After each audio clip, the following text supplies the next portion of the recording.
मानसी भारद्वाज। तो previous lecture में हमने कार्नोट हीट इंजन के बारे में डिस्कस किया था, जिसमें हमने उनके चारों प्रोसेस की थ्योरी बताई थी और चारों प्रोसेस में जो वर्क डन होता है अलग अलग केस में उन वर्क डन को हमने डिस्कस किया था। आज के लेक्चर में हम डिस्कस करते हैं that is efficiency of Carnot heat engine. अब देखो एफिशिएंसी का मतलब ही क्या होता है। एफिशिएंसी का मतलब होता है किसी काम को करने की क्षमता, मतलब हम उस काम को कितनी क्षमता के साथ कर सकते हैं, वो हमारी एफिशिएंसी होती है। अब जो यहाँ पे कार्नोट हीट इंजन की जो एफिशिएंसी होती है वो क्या होती है, net work done by the gas and heat absorb by the gas. मतलब जो हमारी गैस है वो कितनी हीट एब्जॉर्ब करेगी और उस हीट को एब्जॉर्ब करके कितना वर्क डन करेगी, वो हमारी होती है efficiency of Carnot heat engine. तो यहाँ से हमारे पास जो नेट एफिशिएंसी को हम नीटा से डिनोट करते हैं, उसका जो फॉर्मूला आता है that is W of Q1। ठीक है, work done by heat absorb ये होती है। अब यहाँ से W हमें पता है, वर्क डन हम अब तक प्रीवियस लेक्चर में करते आ रहे हैं, क्या होता है Q1 minus Q2 by Q1। ये हम प्रीवियस क्लासेस में भी करते आ रहे हैं। ठीक है, तो इस वाले ये वाला फॉर्मूला हो जाएगा, वर्क डन हमारा क्या होता है Q1 minus Q2 by Q1। अब देखो, अब यहाँ से हम क्या करेंगे, इस Q1 से कॉमन निकाल करके Q1 को कैंसिल कर देते हैं। तो यहाँ से हमारे पास क्या आ जाएगा, 1 माइनस का Q2 बाय Q1, यानी हमारे पास जो नीटा का रिलेशन आया वो ये आता है that is eta is equal to 1 minus का Q2 बाय Q1। अब देखो यहाँ से जो हमारा Q2 बाय Q1 है उसमें एक रिलेशन आता है कि वो Q2 by Q1 is equal to T2 by T1 होता है। अब वो कैसे होता है, देखो जब हमने इसकी थ्योरी बताई थी, ये वाला प्रोसेस बताया था, तो इसमें हमने क्या किया था, ये वाला जो प्रोसेस था इसमें ये वाला आइसोथर्मल था। फर्स्ट वाले प्रोसेस में हमें पता है आइसोथर्मल कब था, जब हमारा जो वर्किंग सिलेंडर है, सॉरी जो सिलेंडर है वो सोर्स के ऊपर रखा हुआ था, तो सोर्स क्या कर रहा था, उस सिलेंडर को अपनी हीट दे रहा था। उसके बाद सेकंड वाले प्रोसेस में हमारे पास एडियाबैटिक हुआ। एडियाबैटिक में क्या था, जब हमने सोर्स से उठा करके सिलेंडर को एक इंसुलेटिंग स्टैंड के ऊपर रख दिया था। अब जब इंसुलेटिंग स्टैंड के ऊपर रखा तो हमें पता है उसकी जो वाल है वो इंसुलेटिंग थी, ना तो हीट अंदर जा सकती थी ना ही बाहर आ सकती थी। तो इसी कारण से हमारे पास यहाँ पे सिलेंडर को कोई एनर्जी हीट नहीं मिली। हीट ना मिलने के कारण पिस्टन थोड़ा सा और ऊपर हो गया था। मतलब क्या हो रही थी, हीट जो है पहले जो सोर्स से हीट ली थी वो एज इट इज थी। ठीक है, ना ही बाहर जा रही थी ना ही अंदर आ रही थी, तो ये वाला एडियाबैटिक हो गया। उसके बाद इसमें हमारे पास आइसोथर्मल कंप्रेशन हो रहा था, क्योंकि हमने इंसुलेटिंग स्टैंड से उठा करके हमने सिंक के ऊपर रख दिया था। सिंक के ऊपर रखा तो क्या हुआ, सिंक से सिलेंडर ने एनर्जी देनी शुरू कर दी सिंक को, यानी उस जो वर्क डन हो रहा था बाय ऑन द गैस हो रहा था, मतलब गैस के ऊपर वर्क डन होने लगा था। तो यहाँ पे कंप्रेशन होना शुरू हो गया था। और फोर्थ वाले केस में भी हमारा एडियाबैटिक कंप्रेशन हो रहा था। एडियाबैटिक कंप्रेशन मतलब हमने वापस से सिंक से उठा करके इंसुलेटिंग स्टैंड के ऊपर रख दिया था। ये हमारा पूरा रिकैप था जो अब तक हमने इसमें किया था, इसकी थ्योरी में चारों प्रोसेस में। अब देखो यहाँ पे हम ये बता रहे थे कि Q2 बाई Q1 हमारा is equal to T2 by T1 होता है। अब वो कैसे होता है, पहले हम मानेंगे कि heat absorb by working substance as temperature T1 पे, इस वाले पे हमारी हीट एब्जॉर्ब होगी, वो कितनी होती है हमें पता है क्या होता है, work done is equal to, अगर हमारा आइसोथर्मल केस है तो हमारा जो वर्क डन है वो हीट के इक्वल आ जाता है। हमने देखा था ना, प्रीवियस लेक्चर में हम देख चुके हैं। तो ये आइसोथर्मल के केस में हमारे पास जो वर्क डन है वो हीट के इक्वल आ जाता है, क्योंकि हमारा जो इंटरनल एनर्जी वो जीरो हो जाती है। तो हमारा जो वर्क डन और हीट है वो इक्वल हो जाते हैं, इसीलिए हम यहाँ पे वर्क डन को हीट के इक्वल रख रहे हैं। तो आप कंफ्यूज बिल्कुल भी ना हो कि ये तो वर्क डन था, तो हम आइसोथर्मल का केस ले रहे हैं एट टेम्परेचर T1 पे, तो उस केस में वर्क डन और हीट इक्वल होंगे। ठीक है, तो यहाँ पे देखो Q1 हमारा कितना आया था, दैट इज nRT ln, और ये आ जाएगा V2 बाय V1। इतना क्लियर है, क्योंकि यहाँ पे V1 से V2 में हमारी चेंज हो रही थी। इतना क्लियर हुआ। सेकंड वाले केस में ये टेम्परेचर T1 पे था। ठीक है, सेकंड वाले केस में हमारे पास कितना आ जाएगा, nRT, सॉरी ये T1 ये T2 और ln, और ये आ जाएगा V3 बाय V4। अब V3 बाय V4 क्यों, क्योंकि यहाँ से 1 से 2, फिर 2 से 3, फिर 3 से 4, फिर 4 से 1, यानी हमारा जो Q2 है एट टेम्परेचर T2 पे, इस वाले केस में हमारे पास जो है V3 से V4 आएगा। इतना क्लियर हुआ। तो हमारा जो वर्क डन था इन T1 और T2 पे, ये हमारे वर्क डन आए थे। और वर्क डन को हमने हीट के इक्वल क्यों रखा, क्योंकि इन दोनों केस में हमारे पास आइसोथर्मल है, और आइसोथर्मल होना मतलब टेम्परेचर कांस्टेंट, मतलब हमारी हीट जो है वर्क डन के इक्वल आ जाती है, इसलिए हमारी जो Q1 Q2 है वो वर्क डन के इक्वल आ गई। इतना क्लियर हुआ, यहाँ पे कोई कंफ्यूजन नहीं है। ओके, अब हम चलते हैं आगे। अब यहाँ पे ये इस इक्वेशन को फर्स्ट नाम दे देते हैं, इस इक्वेशन को सेकंड नाम दे देते हैं, तो ये टेम्परेचर T2 पे ध्यान रखेंगे। इतना क्लियर हुआ।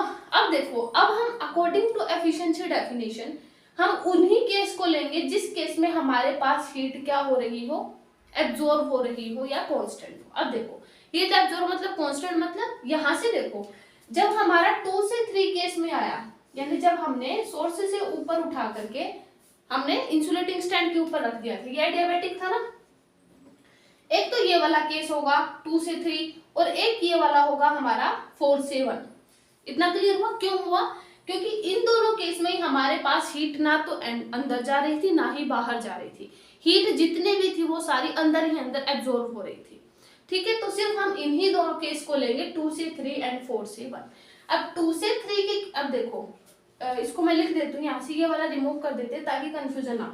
ये तो हमारी अलग से वर्क डन की डेफिनेशन आ गई, सॉरी Q1 की, है ना, क्योंकि हमें ये चीज प्रूव करनी कि Q2 by Q1 हमारा जो है T2 by T1 के इक्वल होता है, तो इसको हम रिमूव कर देते हैं। ठीक है, तो अब हम इसको आगे सॉल्व करते हैं। तो देखो, हमारी ये जो इक्वेशन आ गई थी, टेम्परेचर T1 पे थी, ये T2 पे थी। अब ठीक है, अब हम जो हमारी एफिशिएंसी का जो फॉर्मूला था, नेटा इज इक्वल टू 1 माइनस का Q2 by Q1, इसको हम T2 by T1 लिखेंगे, प्रूव करेंगे। ठीक है, अब देखो, पहले हम ये वाला केस लेंगे, यानी हमारा जब 2 से 3 के केस में जाएगा, तो देखो हमारे पास क्या आएगा, एक हमारे पास देखो एक हमारे पास रिलेशन आता था टेम्परेचर और वॉल्यूम में। ठीक है, टेम्परेचर और वॉल्यूम में, क्योंकि हमें ये प्रूव करना है। ठीक है, तो प्रूव करने के लिए हमें एक रिलेशन लेना पड़ेगा। ठीक है, तो वो रिलेशन हमारा क्या होगा, देखो एट टेम्परेचर T1 V2 से V3 में जा रहा है ना, V2 की पावर, और हमारे पास क्या आता था, gamma -1 relation is equal to T2 V3 की पावर गामा -1। ठीक है, अब देखो यहां से हमें क्या निकालना है, यहां से हमारा क्या रिलेशन आएगा, V2 by V3 gamma -1 is equal to T2 by T1। ठीक है, और हमारा V2 by V3 किसके इक्वल आएगा, that is T2 by T1 की पावर, यहां से देखो कितना आ जाएगा, 1 by गामा -1। ये हमारा फर्स्ट रिलेशन आ गया। इक्वेशन फर्स्ट एंड सेकंड तो हमारी ये थी, हम इसको नाम दे देते हैं थर्ड इक्वेशन। ठीक है, इसको हम थर्ड नाम दे देते हैं, तो यहां से ये हमारी थर्ड इक्वेशन होगी। ठीक है, अब हम करते हैं हमारी जो हमारा जो 4 से 1। अब देखो, इसमें इस वाले केस में हमारे पास वर्क डन क्या था, पॉजिटिव, तो हमें उसमें कोई मतलब यहाँ पे हमें साइकिल को चेंज करने की जरूरत नहीं है। लेकिन इस वाले केस में हमारे पास एडियाबैटिक कंप्रेशन था, तो उस केस में हमारे पास वर्क डन नेगेटिव आ रहा था। तो हम यहाँ पे क्या करेंगे, उस नेगेटिव साइन से बचने के लिए हम क्या करेंगे, यहाँ से हमारा जो प्रोसेस है वो हम 4 से 1 ना लेकर 1 से 4 ले देते हैं। ठीक है, तो ये हमारा कैसे था, 2 से 3 में, और अब हम लेंगे 1 से 4 में। ठीक है, क्या आएगा, T1 V1 की power gamma -1 is equal to T2 V2 की V4 आएगा ना, गामा -1। फिर से हम क्या करेंगे, V1 by V4 लेंगे, gamma -1 is equal to T2 by T1। ठीक है, तो यहां से हमारे पास क्या आ जाएगा, V1 by V4 is equal to T2 by T1। ठीक है, ये हमारी फोर्थ इक्वेशन आ गई। अब हम क्या करते हैं, देखो इन जो T2 by T1 1 by gamma -1 ये हमारे इक्वल है, तो हम क्या करते हैं, इन दोनों को इक्वल रख देते हैं। तो from third and fourth we get, third and fourth से हमें क्या मिला, V2 by V3 is equal to V1 by V4। ठीक है, और यहां से हमारे पास क्या आ जाएगा, देखो V2 by V1 is equal to V3/V4। अब देखो यहाँ पे जो ये हमारा रिलेशन आया है V2/V1 is equal to V3/V4, यहाँ पे अगर हम देखेंगे यानी ये वाला और ये वाला इक्वल हो गए तो हम इनको कैंसिल आउट कर सकते हैं। ये वाला कैंसिल हो गया। अब देखो यहाँ पे हमारे पास Q1 is equal to T1 आ गया और Q2 is equal to T2 आ गया। मतलब हमारे पास ये वाला रिलेशन आ गया, that is Q1 Q2 is equal to T1/T2। ठीक है, तो हमने देखा कि रिलेशन कैसे आया हमारा, इस साइकिल का यूज करके। इतना क्लियर हुआ। तो यहाँ पे अब हम क्या रखेंगे, नीटा की जो हमारा रिलेशन आया था नीटा और जो टेम्परेचर यहाँ पे रख देते हैं। तो यहाँ पे हमारा जो फॉर्मूला आया एफिशिएंसी का 1 माइनस का T2/T1। ठीक है, ये हमारा टेम्परेचर के टर्म में था एफिशिएंसी का फॉर्मूला और ये हमारा हीट के फॉर्म में था। इतना क्लियर हुआ। ये हमारा आ गया एफिशिएंसी का फॉर्मूला। अब ये जो हमारी एफिशिएंसी है इस पे बेस हम एक न्यूमेरिकल करते हैं ताकि हमें ये वाला कॉन्सेप्ट अच्छे से क्लियर हो जाए। ठीक है, तो ये हो गया हमारी efficiency of Carnot heat engine. तो इस पे बेस अब हम करते हैं न्यूमेरिकल। ये जो हमारा न्यूमेरिकल है ये एफिशिएंसी पे बेस हमारा न्यूमेरिकल है। अब देखो यहाँ पे हमें क्या निकालना है, टेम्परेचर ऑफ सोर्स निकालना है कार्नोट साइकिल में। अगर उसकी एफिशिएंसी कितनी हो 10% है और हीट एग्जॉस्ट हो रही है 270 केल्विन पे। हीट एग्जॉस्ट मतलब हमारे पास ये सिंक का टेम्परेचर है। अब हमें निकालना है सोर्स का। अब देखो अभी अभी मैंने रिलेशन बताया था 1 माइनस का T2/T1। ठीक है, हमारे पास एफिशिएंसी 10% गिवन है। अब हम क्या करते हैं, देखो माइनस का T2 अगर हम इसको इस तरफ लेके आएंगे तो नीटा -1 बचेगा, लेकिन इस माइनस साइन को हटाने के लिए हम 1 माइनस का नीटा ही लिख देते हैं। इतना क्लियर हुआ। अब देखो हमारे पास एफिशिएंसी 10% है, मतलब 10/100 और ये है T2/T1।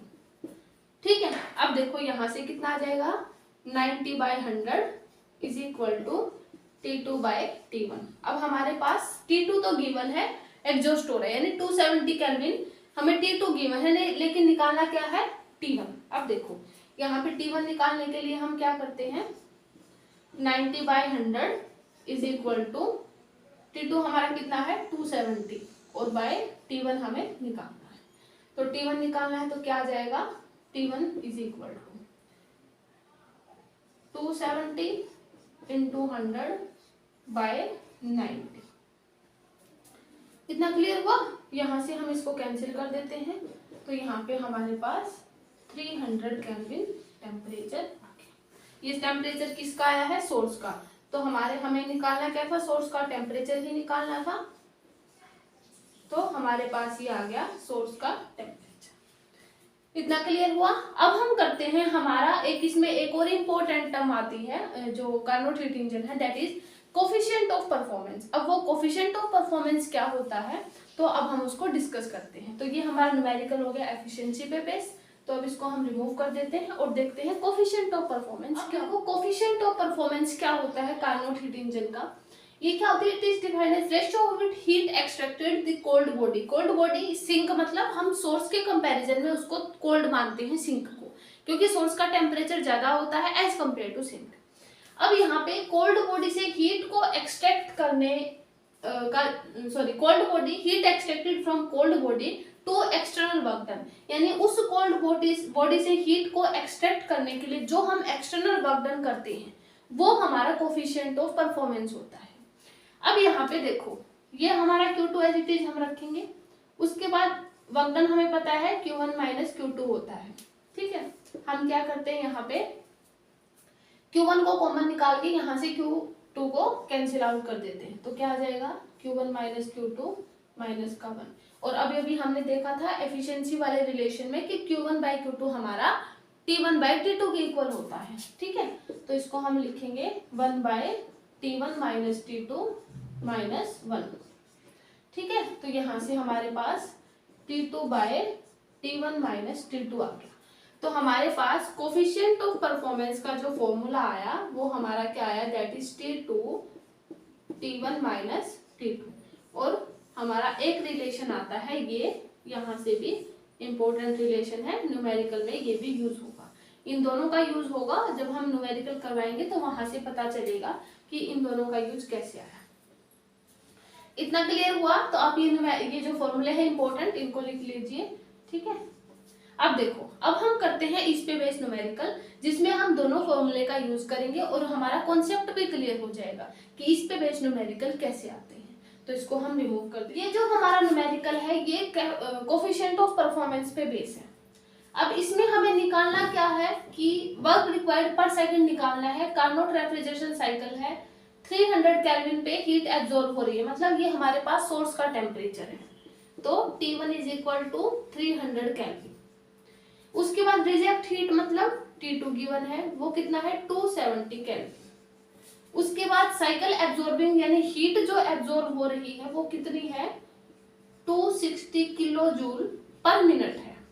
अब हमें क्या करना पड़ेगा, अब क्योंकि हमें वर्क डन पर सेकंड निकालना है तो डेफिनेटली हमें हीट को भी पर सेकंड में चेंज करना पड़ेगा। तो हम क्या करेंगे, 1260 किलो जूल है, अगर यहाँ पे पर मिनट है तो 1 मिनट में 60 सेकंड होते हैं, तो हम इसको 60 से डिवाइड कर देते हैं ताकि हमारा ये किलो जूल पर सेकंड में चेंज हो जाए। इतना क्लियर हुआ? हम इसको डिवाइड करेंगे 60 टू 120, तो 2 और यानी हमारे पास 21 किलो जूल पर सेकंड आ गया। ठीक है, यहां तक हमने कर लिया।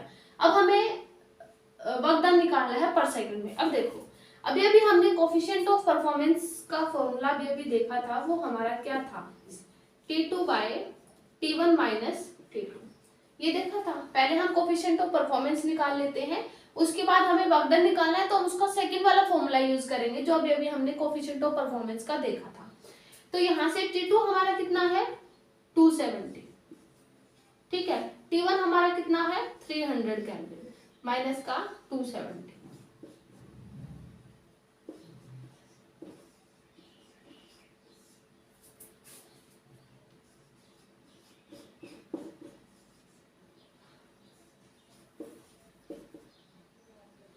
तो हमारे पास कोफिशिएंट ऑफ परफॉर्मेंस 9 आ गया। इतना क्लियर हुआ? अब देखो, अब हमें निकालना है वर्क डन। अब अभी कोफिशिएंट ऑफ परफॉर्मेंस का अभी एक और रिलेशन हमने देखा था, वो क्या रिलेशन था, coefficient of performance is equal to हमारे पास work done by heat, sorry heat by work done, ये देखा था, ठीक है। ये रिलेशन देखा था अभी तो यहाँ से अब हम निकालेंगे वर्क डन। अब कोफिशिएंट ऑफ परफॉर्मेंस हमारे पास 9 आ गया। अब हीट हमने अभी देखी थी, ये जो एब्जॉर्ब करा है वो 21 किलो जूल है यहाँ पे, और ये वर्क डन हमें निकालना है, ठीक है। तो अब हम निकाल देते हैं वर्क डन। 21/9 को जब हम सोल्व करेंगे तो 9 2 18, तो 3 बचेगा और 9, तो यहाँ पे 2.77 और वर्क डन निकालना है तो किलो, सॉरी यहाँ पे हाँ किलो जूल पर सेकंड आ जाए। कितना क्लियर हुआ? तो ये हमारा वर्क डन हो गया। यहाँ से क्या किया, पहले हमने कोफिशिएंट ऑफ परफॉर्मेंस का ये रिलेशन लगाया, यहाँ से हमने कोफिशिएंट ऑफ परफॉर्मेंस निकाला, उसके बाद हमारा जो सेकंड रिलेशन होता है उसका यूज किया, वहां से हमने वर्क डन निकाल दिया। तो यहाँ से हमारा जो efficiency of Carnot heat engine है वो कंप्लीट होता है, जहाँ पे हमने कोफिशिएंट ऑफ परफॉर्मेंस देखा, उसका रिलेशन देखा, उस पे बेस हमने एक न्यूमेरिकल करवाया, ठीक है। तो यहाँ से हमारा जो कंप्लीट कार्नोट हीट इंजन है वो कंप्लीट होता है। हमने इसके फर्स्ट पार्ट में हमने जो इसकी 4 प्रोसेस होती हैं, आइसोथर्मल एक्सपेंशन, उसके बाद एडियाबैटिक एक्सपेंशन, फिर आइसोथर्मल कंप्रेशन, फिर एडियाबैटिक कंप्रेशन, उन चारों प्रोसेस की मैंने वर्किंग बताई, कैसे कैसे वर्किंग होती है।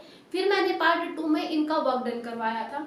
फिर आज के लेक्चर में हमने क्या किया, पहले हमने एफिशिएंसी बताई कार्नोट हीट इंजन की, उस पे बेस न्यूमेरिकल करवाया, फिर हमने कोफिशिएंट ऑफ परफॉर्मेंस बताया और उस पे बेसिक न्यूमेरिकल करवाया, जिससे हमारे यहाँ से कॉन्सेप्ट क्लियर हो गए होंगे।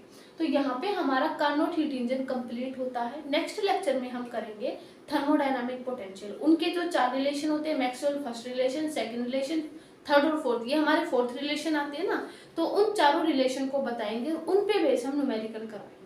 तो यहाँ तक हमारा कंप्लीट होता है कार्नोट हीट इंजन। तो आज के वीडियो लेक्चर में हम इतना ही करते हैं। सो वीडियो को देखते रहें, थैंक यू।